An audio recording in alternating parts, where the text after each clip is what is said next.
Quand le patron, le chef adjoint du Hezbollah, Naïm Qassem, a dit à M.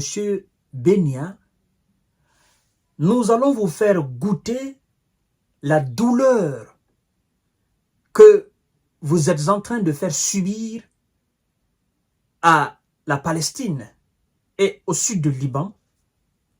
Ça sera douloureuse pour vous, ça sera coûteuse pour vous, et ça sera très dur et longue pour vous, cette guerre. M. Benyamin a pensé que c'était de la rigolade et que c'était de la fanfaronnade de la part du chef adjoint du Hezbollah. Mais non, mesdames et messieurs.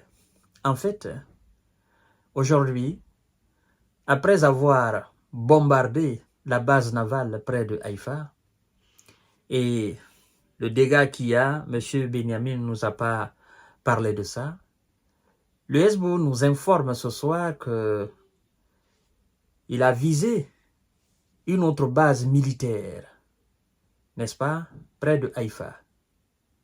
Et il a envoyé des faucons, des rapaces et des pisons là. Et puis, le Hezbollah ne s'arrête pas là. Le Hezbollah nous informe que les troupes de M. Benia, ces poulains qui tentent de conquérir les villages du sud du Liban, que eux, aujourd'hui, ils ont neutralisé 7 de leurs chars de marque Markava. Mesdames et messieurs et mesdemoiselles, je vous ai dit la fois dernière, dans un char, je crois bien il y a 3 personnes qui travaillent dans un char. D'accord? Je crois bien il y a le conducteur du char, il y a l'artilleur, il y a le chargeur et il y a le commandant. Je crois bien c'est 4 personnes. Et donc, là où on neutralise 7 chars, ça fait déjà combien de S neutralisés? Ça fait combien de S envoyés au repos éternel? Bon, si le blindage du char a été perforé et que les membres de l'équipage n'ont pas eu la chance de s'échapper à temps, ben, ça fait déjà 4 fois 7. Ça nous donne combien? Mais non, ils ne vont pas nous dire cela. Ils ne vont pas nous dire que les membres de l'équipage de ces 7 chars qui ont été neutralisés et laissés par les gars du Hezbollah, n'est-ce pas, que les membres de l'équipage sont allés au repos éternel. Ils ne vont pas nous parler du bilan de cela. Par contre, ce qu'ils ont fait dans la banlieue de Beyrouth, le bilan de ça, oh, ils s'empressent pour donner. Mais c'est que le Hezbollah dit, non, là, il ne faut même pas pension. Ça après 1 jour, 2 jours, 3 jours, ils vont dire, oh non, ils ont envoyé un drone qui a été intercepté. Il y a d'autres drones qui sont passés par les mailles de filet. C'est que les drones là passent, ces drones qui passent par les mailles de filet, c'est que ces drones là font aussi. Là, ils ne le disent pas. Mesdames et messieurs et mesdemoiselles, nous sommes dans une communication et nous, comme nous avons l'habitude, n'est-ce pas, de ce genre de situation, le terrain en Ukraine nous a beaucoup appris. Ouais. Nous a beaucoup appris, on a observé, on a su débarrasser le mensonge de la vérité. D'accord? Alors, si vous n'êtes pas encore abonné, n'oubliez pas de vous abonner sur ma chaîne YouTube KantéJ Visionnaire le Vrai, activez la cloche de notification pour ne plus rater mes vidéos et évidemment, partagez la vidéo dans tous les groupes possibles. Le but, c'est d'atteindre le maximum d'abonnés, voire même le 1 million d'abonnés, afin de sensibiliser et continuer ce travail que nous avons décidé de faire. Ce mardi 22 octobre 2024, la soirée là même, le Hezbollah nous apprend, oui, qu'il a visé et qu'il a envoyé des projectiles, comme je disais tout à l'heure, des faucons et des rapaces, dans une base militaire de M. Benia, près de Haïfa, avec des drones. Et en même temps, dans le sud du Liban, qui constitue le nord de l'Israël, là où les points sont vraiment chauds, mesdames et messieurs, le mouvement nous affirme également avoir ciblé et neutralisé 7 chars de marque Markava de M. Benia à la frontière libanaise. Monsieur Benjamin, il joue au feu. Ah non, il joue. Aujourd'hui, lui, il était avec Anthony Blinken, le secrétaire, le patron de la diplomatie américaine qui est venu en Israël. Il s'entretenait avec ce dernier pendant que le Hezbollah procédait à l'envoi de ses faucons dans ces différentes villes. Pendant que ces hommes sur le terrain sont en très grande difficulté. Vous comprenez? Sont en très grande difficulté. Les renforts qui ont été envoyés et d'autres renforts qui doivent suivre dans les jours à venir, ça ne va absolument rien changer. Non, ça ne va rien changer. Les gars du Hezbollah sont déterminés.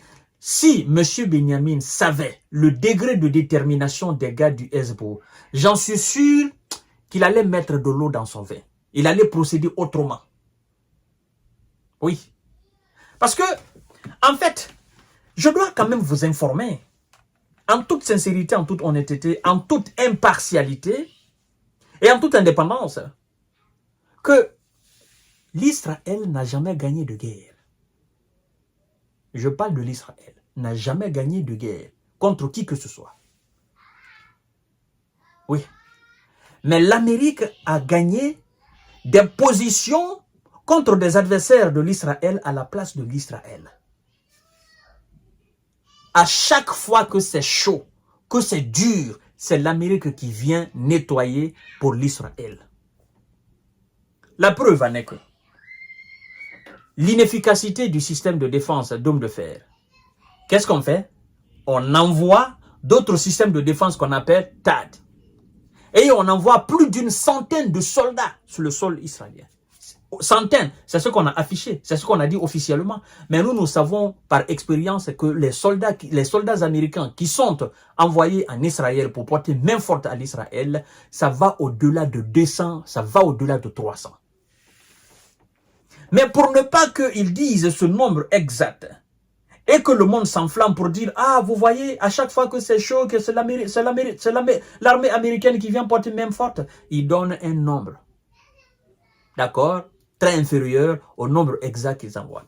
Mais, qu'ils sachent, le Hezbollah, c'est pas la Libye. C'est pas l'Irak. Non, c'est pas l'Afghanistan. Non, c'est plus structuré, plus organisé, plus costaud et plus téméraire, plus efficace que tout ce que je viens de citer. Avec un très grand respect que j'ai pour ces nations que je viens de citer. Et comme je ne cesse de vous dire, plus le temps passe, plus l'affaire devient très très chaotique pour M. Benjamin. À leur instant, mesdames et messieurs, si on doit compter exactement le nombre de S de M. Benjamin envoyés au repos éternel depuis le mois de septembre jusqu'au mois d'octobre, maintenant le 22 octobre aujourd'hui, si M. Benjamin prend son courage à bras le corps et donne exactement le nombre exact de S envoyés au repos éternel par les actions du Hezbollah dans le sud du Liban qui constitue le nord de l'Israël, j'en suis sûr que ça ne sera pas moins de 1000. Je dis bien, j'en suis sûr que ça ne sera pas moins de 1000. Je vous donne un ordre d'idée. Dans une bataille où on engage plus de 10 000 hommes, composés de plusieurs bataillons, si je ne fais pas erreur, et plusieurs sous-unités, dans de telles batailles, pensez-vous que c'est 20, c'est 30, c'est 40, c'est 50 soldats qu'on perd? Non. Non. C'est des milliers qu'on perd. Je vous dis, ce qui se passe en Ukraine, là, c'est la même chose qui se passe aujourd'hui entre le Hezbollah et effectivement l'armée israélienne. C'est ça la réalité. Et quand je regarde les chiffres du ministère de la Défense russe par rapport aux pertes de M. Zelensky et ses troupes sur le terrain, quand je regarde cela, quand je regarde aussi le rapport du ministère de la Défense ukrainienne, même si cela est surestimé, mais lorsque je fais une étude comparative entre ce rapport Et le rapport que M. Benia et son état-major donnent par rapport à leur perte sur le terrain, je dis non, ça, ça ne peut pas être vrai, ça. Ça, c'est du mensonge. Ne nous prenez pas pour des cons. Hein? Nous savons. Il ne faut pas nous mentir, ça.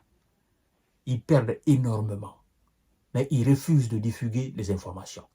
Mais ça va se savoir, mesdames et messieurs. Le SBO continue de frapper plus précisément, plus durement et plus efficacement. Je vous donne rendez-vous tout à l'heure pour notre série d'informations décortiquage. Partagez la vidéo dans tous les groupes possibles.